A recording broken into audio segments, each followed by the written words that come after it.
Good afternoon, you ruddy lovely people. Thomas Frank is set to be our new manager and heading into a massive first season at the football club. He's going to need some big signings this summer. So I've come up with a list of 5 players that I believe Spurs could realistically go for this summer, and 5 players that I believe will fit into Thomas Frank's system and improve our squad. These are the 5 players I would go for, and I believe they would make a massive difference in this Spurs side and get us competing on all 4 fronts next season. It's a massive first season in the Champions League. We need quality. So number 1 is Eberechi Eze. We wanted that big statement signing last summer. We didn't get it. Apart from Solanke, it was all youngsters, all kids. So I think we could really do that big statement signing. We need a winger a lot more than a lot of other clubs. Eberechi Eze would be the guy who I would go for. Brian Mbeumo looks like he's more likely going to go to Manchester United. Semenyo is definitely an option. I wouldn't be against it, but I think Eze is the best out of all of them, in all honesty. I think you probably have to pay within the region of 60 to 70 million for him, and I think it's well worth it. I really, really do. He's a proper flair player. He'll take on a few men and occasionally pop one into the top corner. He's got skills to pay the bills. He's technically fantastic, and he works really, really well, as I say, in a counter-attacking system, which is what we'll be doing a lot under Thomas Frank. We'll be playing the counter-attacking way quite a bit. So Eze would be the guy who I would go for first. I think it would make a massive difference on the first team. I'm looking at the options we've got on the wings right now. I think he's better than all of them by a country mile. Son's not the player he was. Johnson bangs in goals but doesn't do a lot else throughout games, whereas Eze, he's one of those players that when he gets the ball, you stand up, you're excited to see what he's going to do. And we haven't had players at this football club for years and years who are like that, in all honesty. I talked to my dad, I talked to my granddad, they talk about players like Ginola, they talk about players like Hodgman. I'm not saying that Eze could be as good as them at Spurs, but players that get you up on their feet because of the skills they possess and what they can do on the ball. And Eze can do some magical things with that football. So he would be the main priority for me. I think he would make a massive difference. It would show that Spurs mean business, and I'd be so happy with it. I think it's more likely if Crystal Palace don't get Europa League. If they've got Europa League, I wouldn't be surprised if he stays there. But if they haven't, winning an FA Cup in the season just gone, is it going to get much better than that at Crystal Palace? Are any other big teams going to come in for Eze as well? Because I'm thinking the last thing Arsenal fans want to think about right now is another winger. Manchester City have just signed Cherki. I'm looking at Liverpool. They've got enough attacking options. Newcastle might, but then I think they're looking at other options, and they've got players like Gordon on their wing, and Jacob Murphy's been fantastic recently. So I think he'd make a massive difference to us, and more of a difference to us than any other team at the top of the table. He would come in and play consistently throughout the rest of the season, whereas in Man City's team, in Liverpool's team, as good as he is, he would probably be rotated. So Eze would be the main priority for me.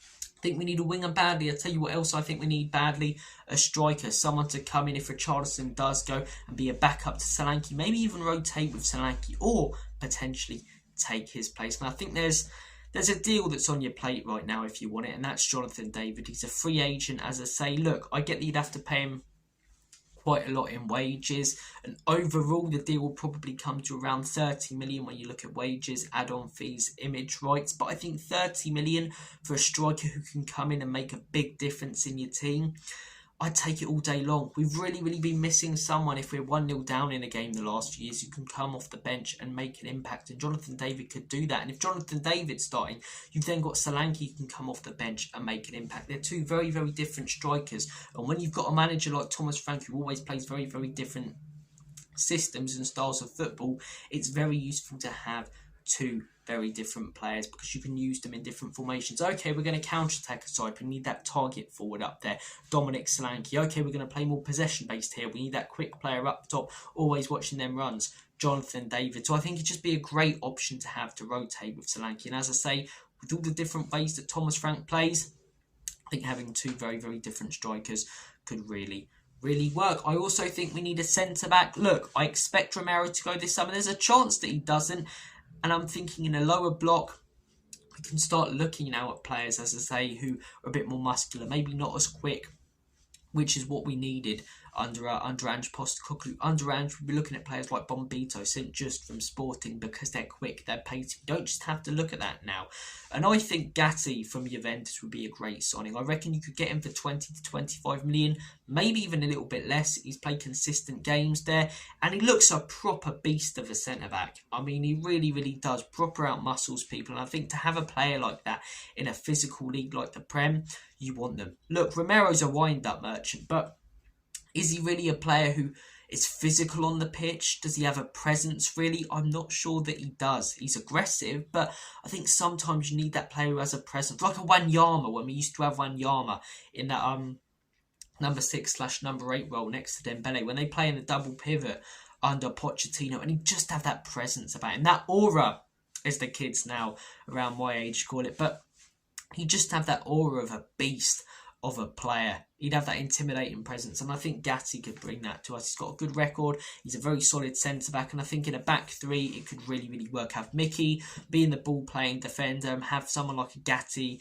and Danzo, or Gatti and Dragazin, or Dragazin and Danzo, solid defensive old school players. If in doubt, kick it out. Leave the ball-playing stuff to someone like a Van de Ven or Romero if he stays. So Gatti, he would be the centre-back that I would go for. I've written down a couple of others here. Now, I was considering saying Semenyo, but I've gone against it. I've gone with Jack Grealish. Now, I wouldn't be surprised if he rejoins Aston Villa, but I remember when he left Aston Villa, and one of my good mates at the time was an Aston Villa fan, and he constantly talked about how Grealish had betrayed him. I never really understood it because he went to Manchester City, but their fans were really hostile to him. When he went to play at Villa Park in his City shirt, they booed him when he came on, and his family said that they didn't enjoy that. So whilst it's his boyhood club, and if he did go back, I think eventually they'd welcome him back, but he wouldn't be with open arms. Whereas if he came to Spurs, I think just like Eze, you can come straight into that first team, and you've got another real versatile option there. Someone who can play as an attacking midfielder, someone who can play more centrally, and someone who can play on both wings, even as a false nine occasionally. So I think Jack Grealish, especially in the way that Thomas Frank wants to play, I think it's important to buy players who can do a little bit of everything, especially when you're having a manager come in who does a little bit of everything tactically, and I think Grealish can do that. And I think at Spurs, as I say, in a system that's not so, positionally based like Manchester City is, he said countless times in interviews he's afraid of losing the ball, whereas if we bought in Grealish, he'd be able to do a little bit more of what he did at Villa, being that wind up, being Jamie Tart basically from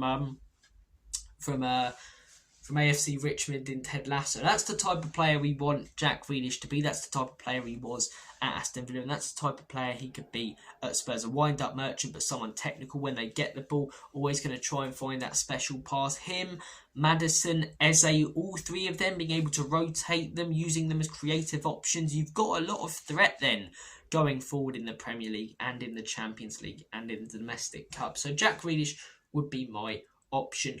Final option, I'm looking at a fullback. I think we could... Do I go with a fullback or a six? I was thinking about both. Probably a six, actually. Probably a six. Because I was thinking fullback Munoz from Crystal Palace, but then that could cost quite a bit, in all honesty. And we have got Porro, we have got Udogie, who I think will be better and less injured in Thomas Frank's system out wide. And then you've got players like Jed Spence there as well, who can play on both. So I think we've got a little bit of cover and good options for both wing backs. So I was thinking about Munoz because I really like him at Crystal Palace, and if someone like an Eze came, maybe so could he. But I've gone with João Paulinho from Bayern Munich. I think he left the Premier League over a year ago. Hasn't got the minutes that he wanted at Bayern Munich.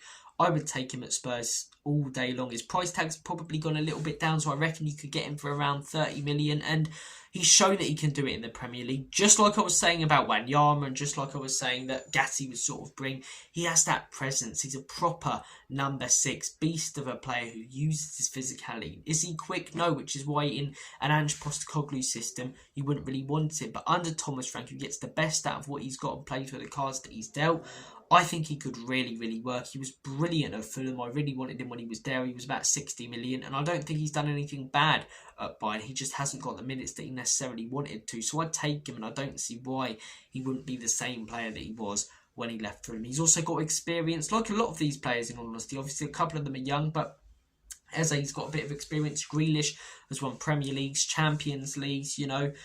João Paulinho has been around the block. We could do with that experience quality this summer. So Paulinho is the player that I would go with, and I think the price tag that you could get him for would be well worth it. Munoz was a consideration, obviously, in Burmo, but I think he's probably more likely to go to Brentford. Nathan Collins I would take, but I'm sort of looking at this list as 5 players we could get for around 150 to 200 million, which is what Ange had, I think, in his first window. I think he had like something like 300 plus overall, 380. It was something like that. They spent a lot of money on Ange. So if we're spending that money without the Champions League, with the Champions League, surely we can spend it. And I would go with those 5 players. I think it would be money well spent, in all honesty, instead of just going out there signing youngsters again. Develop the youngsters that we've already got. I don't have a problem if we do sign a few extra youngsters, as long as we sign a few. It doesn't necessarily have to be 5, but 3 or 4 top players who are going to come into the first team. And I think all 5 of those players that I've mentioned would make a huge impact on the first team. We'd be able to rotate with. They give us threat going forward, give us a presence defensively, and make us more muscular and strong. And yeah, I just think 5 players would really improve us. I really do. Guys, I'm going to make like a banana and split. Take care of yourselves. Have a smashing rest of your day. And as always, come on, you Spurs.